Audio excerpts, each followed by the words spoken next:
Hello everyone and welcome to this presentation called Data Virtualization with .NET DataStore. Before I start my presentation, I'd like to show you this disclaimer slide.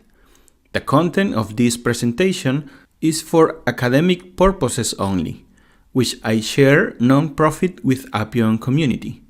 This does not constitute an employment relationship with Appeon. This is the agenda for this session.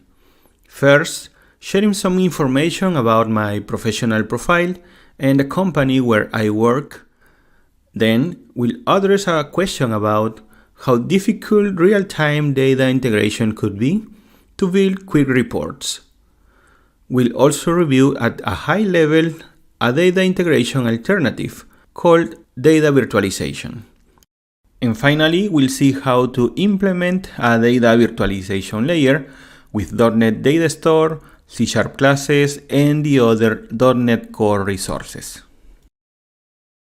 About my profile, I have over 18 years of experience working with PowerBuilder and about 15 years working with Appeon Server, now Power Server, and almost 2 years with SnapOjects.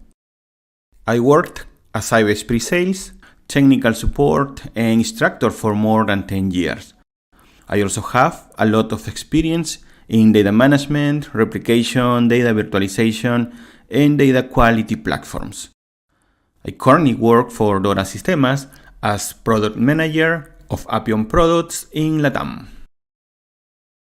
About Dora Sistemas, we are master distributor in Latin America, with offices in Mexico, Peru, and Brazil. We provide technical support in Spanish for our region. We also provide training and consulting services on PowerBuilder, Power Server, and SnapDevelop. We'll address this topic by asking the following question. What are the main issues that you could face with data integration to generate real-time reporting? Let's imagine that in our company we have a CRM software, whose users record all interactions of prospects and clients. The data in that system is a valuable asset because it practically records the customer's life cycle. Suppose the data is on an Oracle Cloud database. On the other hand, imagine that we have an ERP with its own users and where we have valuable information on purchase orders and invoices. Let's suppose that the information of this ERP is in our data center, on-premise, managed by a SQL Server engine. Now, what kind of problems could we face when trying to create reports in real time, either management or operational reports from the combined data of these two systems? Many companies face these types of situations constantly.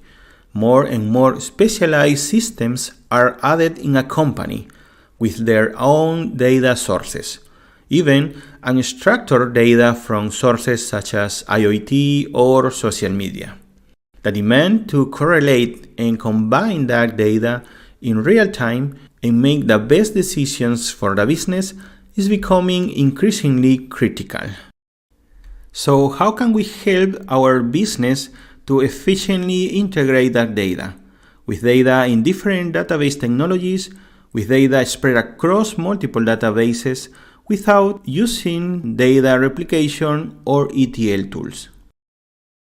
A data virtualization scheme can help a lot in these situations, and we can build one for specific and strategic reports of the company.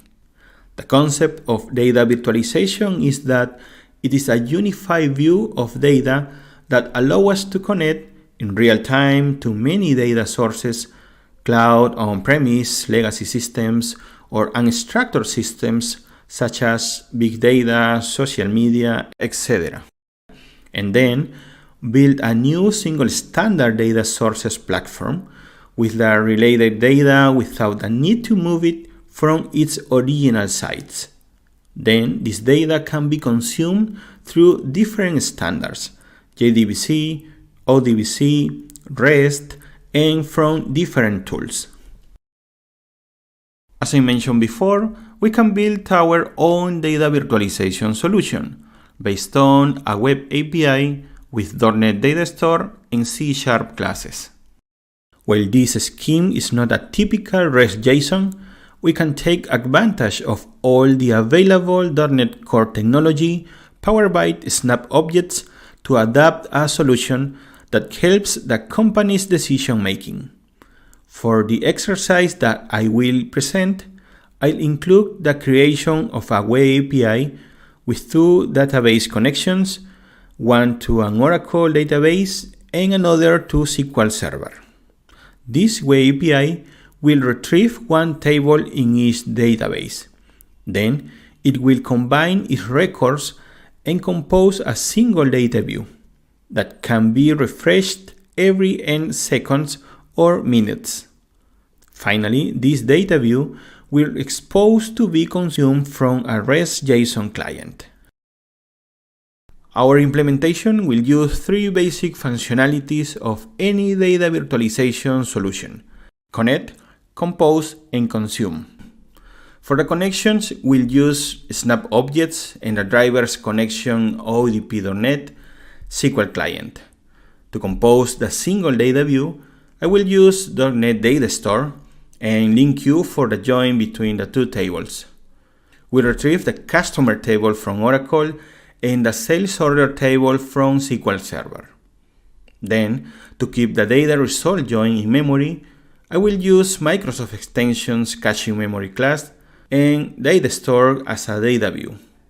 Once the DataStore is exposed in the controller class, its data can be consumed and filtered from any REST client. For this exercise, I will use PowerBuilder, Postman, and a browser. Let's see what is the main source code for our web API.NET Core within Snap Develop. We'll start in the Store Up class. First, we'll add to the configure service function the connections for the two databases, SQL Server and Oracle, using addDataContext but with a variant. We'll include the parameter service lifetime singleton. Second, for the dependency injection of our service, we'll change the way to instantiate it. We use the addSingleton method instead of addScope. These two changes are due to our sample service will have only one instance in memory within our web API. After the first and only sample service instance is created, it will be reused on each call the users make to get the data from the data store. Then the data collection from each table is very simple. Here I use the basic steps to retrieve data from any data store. I use the data context objects that I previously instantiated in the StoreUp class. The data from each table is retrieved in independent functions. The function retrieve customer ORA is to retrieve all the records from the Oracle customer table. The total records that it returns is about 19,000. And another function is to retrieve all the records from the sales order table in SQL Server. Retrieve sales order SQL. This function returns approx 31,000 records.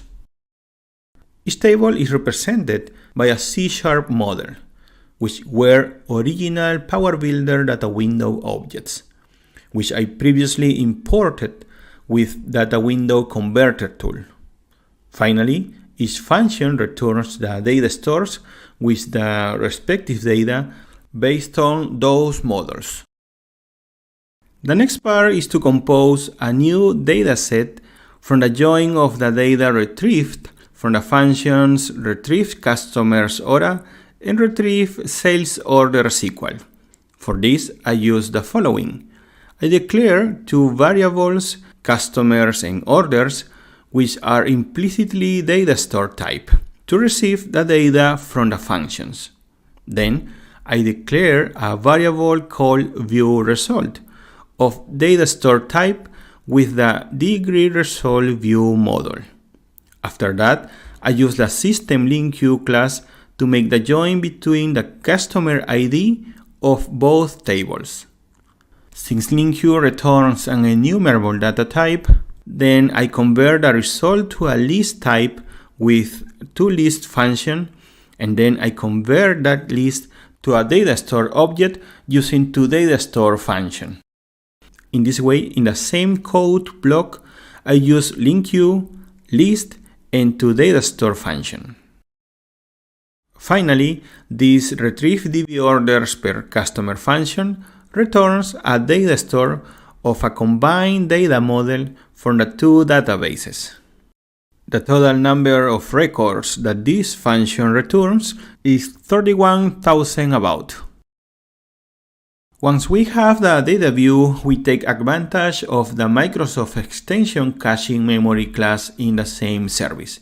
For this, I've created a function called getDBCacheOrders per customers, which returns the result of the function that I created in the previous step.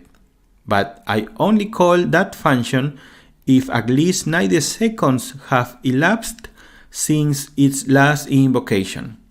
If this function was called in a shorter period of time, then it will return the information located in the memory cache. In this way, we make sure that in each invocation, our web API will determine when to retrieve the data from the databases or when to retrieve it from the memory cache. The syntax that we see in this slide is a standard syntax for get or create a data cache. In this case, I call it db=hora. The absolute expiration property indicates when the db=hora object will be released from the memory. In this case, I set it to 90 seconds for practical demo purposes. It can even be configured so that it's never released. But if the getDBCacheOrder per customer function is called after the expiration time has elapsed, the data retrieval function called retrieveDBOrder per customer will be called again. The last part of our web API is the controller layer. From here, I call the service function that I built in the previous step, which is in charge of handling the in-memory data view. This function in the controller class receives a string parameter. This parameter contains the string or filter criteria to be used to filter the records in the data store. So the first step in the function is to declare a data store variable with the new data store function and assign it a data model, which is the same as the getDBCacheOrder per customer function returns. To use the most suitable data store, which has the setFilter function that accepts a string parameter, I get the data from the service in JSON format with import.json function. Then, once the data is in my data store variable, I use the setFilter and filter method just like PowerBuilder. Finally, I return only the filter data in a JSON standard.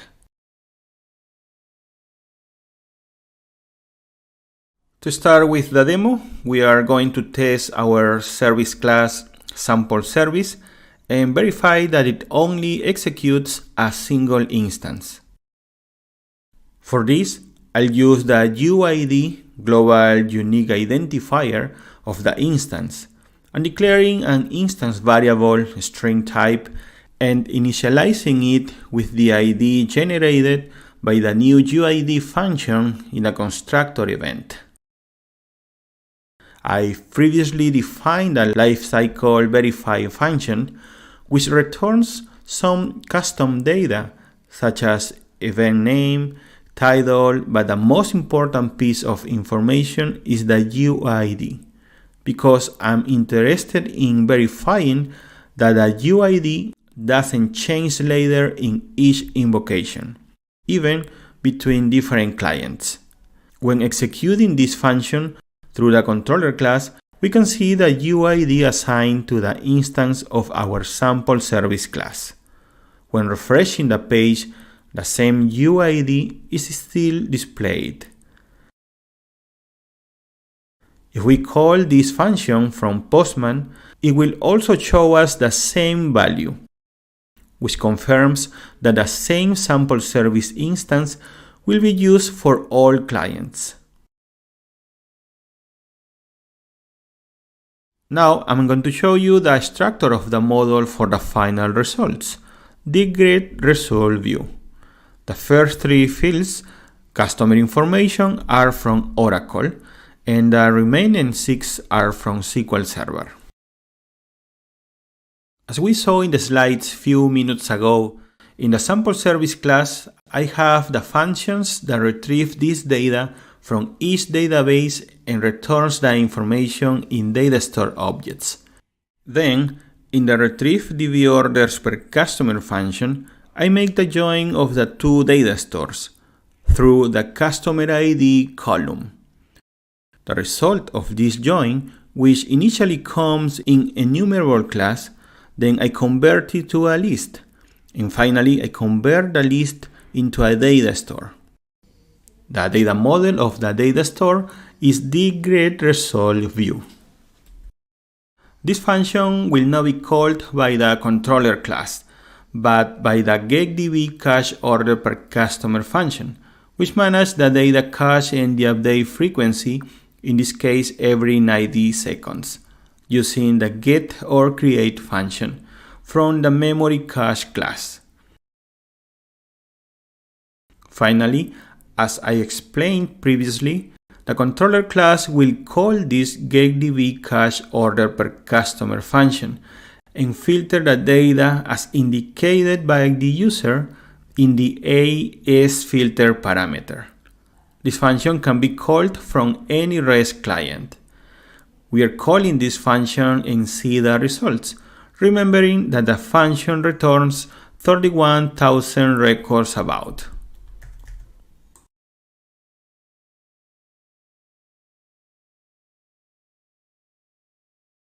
Once we place the parameter, which will send the filter criteria, we are ready to call the controller function and see the results.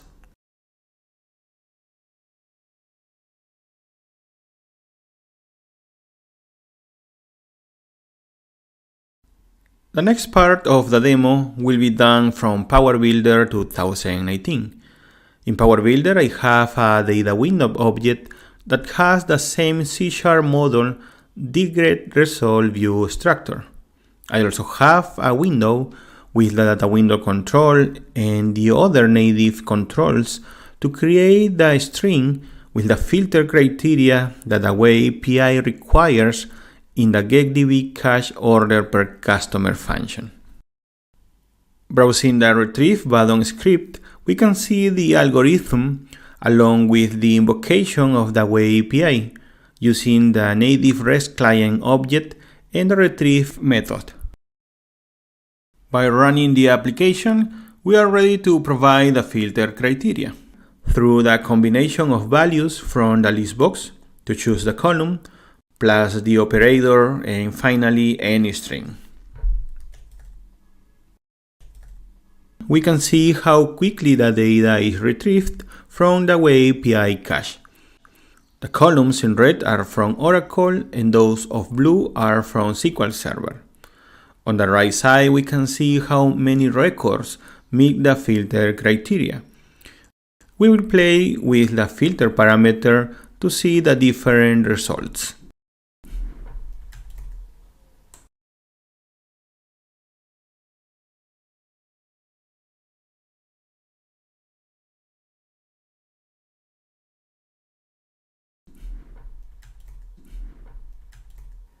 While we're playing with the filters, I think it would be a good idea to take a look at one of the databases, SQL Server for example, to confirm if each call to the web API is not retrieving the data from the database.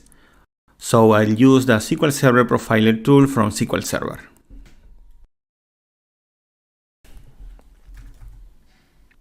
Let me adjust the column's position and size that we need to visualize better the events that occur in the database while I interact with the application client. For this exercise, the most important columns are client process ID, speed, application name. We show the application again and we call the web API to see what events show behind in SQL Server Profiler.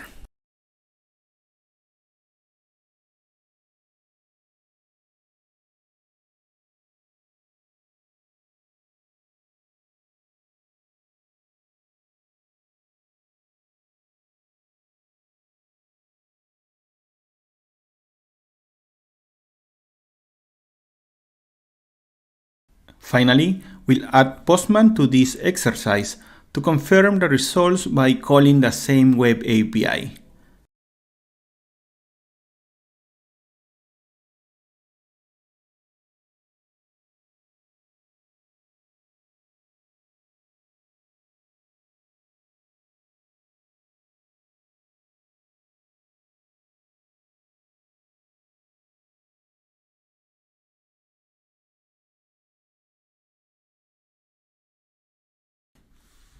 And after more 90 seconds, we see a new track, and with that we can reconfirm that our data virtualization implementation is working correctly.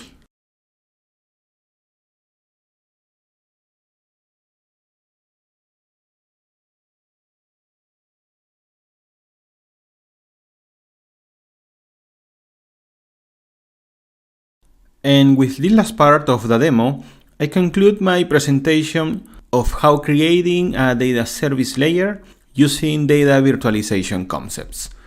Although the implementation involves C# code and classes such as LINQ and caching memory, it is still focused on .NET DataStore and takes advantage of the benefits that SnapOjects offers us with dependency injection for services and database connections.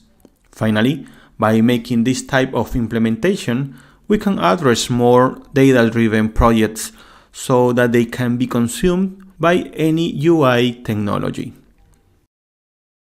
Everyone is invited to participate and stay connected to the Appeon channels for your questions and comments. Thanks for your time and attention.